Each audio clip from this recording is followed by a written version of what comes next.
బంగాళాఖాతంలో వరుస అల్పపీడనాలు వాయుగుండాల కారణంగా వాతావరణ శాఖ ఏపీకి రెయిన్ అలర్ట్ జారీ చేసింది.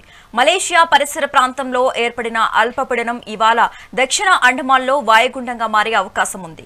దీని ప్రభావంతో రానున్న 48 గంటల్లో మరింత బలపడి దక్షిణ బంగాళాఖాతంలో తుఫానుగా మారే అవకాశం ఉందని వాతావరణ శాఖ వెల్లడించింది. దక్షిణ కోస్తాలో రాబోయే 4 రోజుల పాటు మోస్తరు వర్షాలు కురిసే అవకాశం ఉందని తెలిపింది. ఈ నెల 28 నుంచి ఉత్తర కోస్తాంధ్రకు వర్షాలు విస్తరించే సూచనలు ఎక్కువగా ఉన్నట్లుగా సమాచారం. అయితే ఇవాళ నైరుతి బంగాళాఖాతంలో మరో అల్పపీడనం ఏర్పడే అవకాశం ఉంది.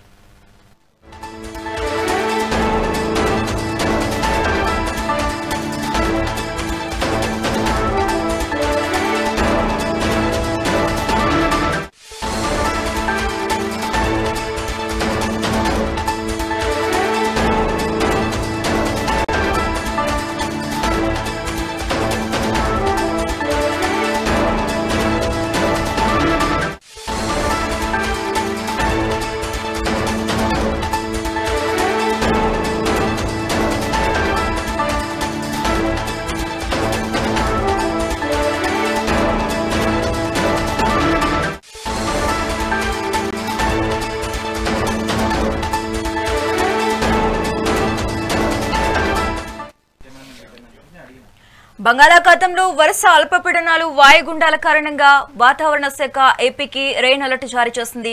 మలేషియా పరిసర ప్రాంతంలో ఏర్పడిన అల్పపీడనం ఇవాళ దక్షిణ అండమాన్లో వాయుగుండంగా మారే అవకాశం ఉంది.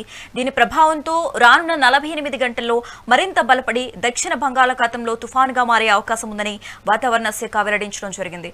ఇక ఇదే అంశానికి సంబంధించి more updates chief bureau Bharat phone ద్వారా అందిస్తారు. భరత్, గుడ్ ఆఫ్టర్నూన్ చూసాక ఏదైతే ఆంధ్రప్రదేశ్ అంతటికీ కూడా వాతావరణ శాఖ రెయిన్ అలర్ట్ ప్రకటించిందని చెప్పుకోవచ్చు. మరి ముఖ్యంగా బంగాళాఖాతంలో తుఫానుతో పాటుగా అల్పపీడనం ఏర్పడి ఆంధ్రప్రదేశ్ లో వర్షాలు పడే అవకాశం ఉందని కూడా వాతావరణ శాఖ అంచనా వేస్తున్నటువంటి పరిస్థితి కనిపిస్తుందని చెప్పొచ్చు. మరి ముఖ్యంగా దక్షిణ అండమానికి సంబంధించినంత వరకు అల్పపీడనంగా ఉన్నటువంటి ఈవేళ వాయుగుండంగా మారబోతా ఉంది. దక్షిణ అండమాన్ పరిసర ప్రాంతాల నుంచి మరొక 48 గంటల అనంతరం కూడాను దక్షిణ బంగాళాఖాతంలో ప్రవేశించిన తర్వాత తుఫానుగా పరిణితి చెందుతుందంటూ కూడా వాతావరణ శాఖ అంచనా వేస్తున్నటువంటి పరిస్థితి అయితే కనిపిస్తా ఉందని చెప్పొచ్చు. మరొక వైపు దీని ప్రభావంతో దక్షిణ కోస్తా, ఉత్తర కోస్తాతో పాటుగా రాయలసీమలో కొన్ని చోట్ల మోస్తరు నుంచి భారీ వర్షాలు పడే అవకాశం ఉందంటూ కూడా వాతావరణ శాఖ అలర్ట్ చేసినటువంటి పరిస్థితి చూడొచ్చు. మరొక వైపు ఏదైతే తుఫాను అనంతరం కూడాను ఉత్తర నైరుతి బంగాళాఖాతంలో అల్పపీడనం ఏర్పడే అవకాశం ఉన్నటువంటి పరిస్థితి. అంటే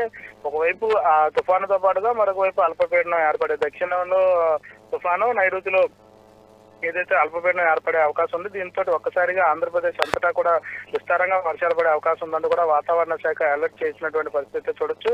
ఇప్పటికీ వాయుగుండంగా ఈ రోజు సాయంత్రానికి వాయుగుండంగా పరిణితి చెందిన అనంతరం కూడాను రాగల 48 గంటల్లో తుఫానుగా మారుతుంది. తుఫానుగా మారిన అనంతరం కూడా తూర్పు ఆగ్నేయ దిశగా కదులుతుందంటూ కూడా వాతావరణ శాఖ అంచనా వేస్తున్నటువంటి పరిస్థితి. ఈ నేపథ్యంలోనే ఇప్పటికే నెల్లూరు, చిత్తూరు లాంటి ప్రాంతాల్లో మోస్తరు నుంచి భారీ వర్షాలు పడే అవకాశం ఉందంటూ కూడా వాతావరణ శాఖ అలర్ట్ చేసింది. మరొకవైపు దక్షిణ కోస్తాలో ఆంధ్రాలో కూడా చెదురుమదురుగా వర్షాలు పడతాయంటూ కూడా వాతావరణ శాఖ చెప్తున్నటువంటి సిచ్యువేషన్ చూడొచ్చు. మరొకవైపు అల్పపీడనం ప్రభావంతో ఆంధ్రప్రదేశ్ అంతటా కూడాను మోస్తరు నుంచి భారీ వర్షాలు పడే అవకాశం ఉందంటూ కూడా వాతావరణ శాఖ అంచనా వేస్తున్నటువంటి సిచ్యువేషన్ అయితే కనిపిస్తా ఉందని చెప్పొచ్చు. ఒకవైపు తుఫాను, మరొకవైపు అల్పపీడన ప్రభావంతో ఆంధ్రప్రదేశ్ అంతటా కూడా రాగల 48 గంటల్లో కూడా విస్తారంగా నుంచి మోస్తరు నుంచి భారీ వర్షాలు పడే అవకాశం ఉంది. కొన్ని చోట్ల భారీ నుంచి అతి భారీ వర్షాలు పడే అవకాశం ఉందంటూ కూడా వాతావరణ శాఖ అంచనా వేస్తున్నటువంటి పరిస్థితి. మరొకవైపు తుఫానుకు సంబంధించినంత వరకు తీరం దాటే సమయంలో గంటకి 120 కిలోమీటర్ల వేగంతో గాలి వీచే అవకాశం ఉన్నటువంటి పరిస్థితి. ఈ నేపథ్యంలో మత్స్యకారులు అందరూ కూడా మత్స్యకారులకు ఇప్పటికే వాతావరణ శాఖ అలర్ట్ జారీ చేసినటువంటి పరిస్థితి. మరొకవైపు రాష్ట్ర ప్రభుత్వంలో ఉన్నటువంటి విపత్తు నిర్వహణ అధికారులకు కూడా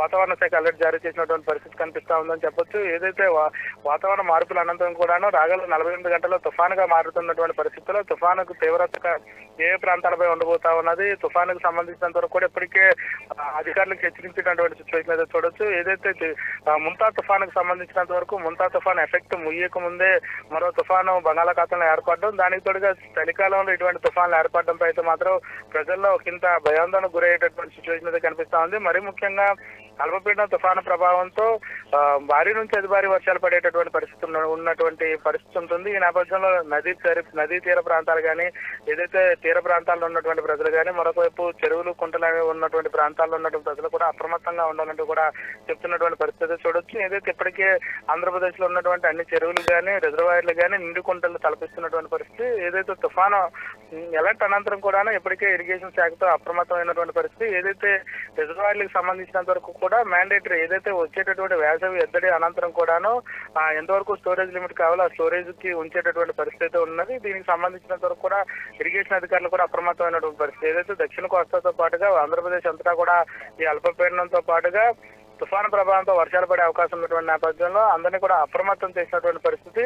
తుఫాను దిశను బట్టి అక్కడ ఉన్నటువంటి ప్రజలను కూడా అప్రమత్తం చేయాలంటూ కూడా వాతావరణ శాఖ అలర్ట్ చేయడం, దీంతో పాటుగా విపత్తు నిర్వహణ అధికారులు కూడా అప్రమత్తం అయినటువంటి సిచ్యువేషన్ అయితే కనిపిస్తుంది. ఇప్పటికే ఆంధ్రప్రదేశ్ లో రాయలసీమలో కొన్ని ప్రాంతాల్లో చెదురుమదురుగా వర్షాలు పడుతున్నటువంటి పరిస్థితి, దక్షిణ కోస్తాలో కూడా రాగల 48 గంటల్లో వర్షాలు పడే అవకాశం ఉన్నటువంటి సిచ్యువేషన్ ఉన్నటువంటి నేపథ్యంలో ప్రజలందరినీ కూడా అప్రమత్తం చేసినటువంటి పరిస్థితి. మరొకవైపు ఏదైతే సముద్రంలో అల్పపీడనం ఏర్పడినటువంటి పరిస్థితుల్లో ఒకసారిగా చలి తీవ్రత పెరిగి మళ్ళీ తగ్గుముఖం పడుతూ ఉన్నటువంటి పరిస్థితి, ఏదైతే అల్పపీడనం అనంతరం కూడా మరొకసారి చలి తీవ్రత వచ్చే అవకాశం ఉండబోతా ఉన్నది. అల్పపీడనానికి సంబంధించి కానీ, తుఫానుకు సంబంధించి కానీ ప్రజలందరూ కూడా అప్రమత్తంగా ఉండాలి. బయటకు వెళ్ళేటప్పుడు ఉన్ని ఉత్తులను ధరించాలి. చిన్నపిల్లలు కానీ, పెద్దలు కానీ బయటికి పంపించకూడదు. అత్యవసర పరిస్థితుల్లోనే బయటికి పంపించాలంటూ కూడా ఆరోగ్య శాఖ అలర్ట్ చేసినటువంటి పరిస్థితి అయితే చూడొచ్చు. ఒకవైపు గిరిజన ప్రాంతాల్లో కూడా, ఏదైతే అరకు లాంటి ప్రాంతాల్లో సింగిల్ డిజిట్ కి పడిపోయినటువంటి వాతావరణం డబుల్ డిజిట్ కి వచ్చినటువంటి పరిస్థితి.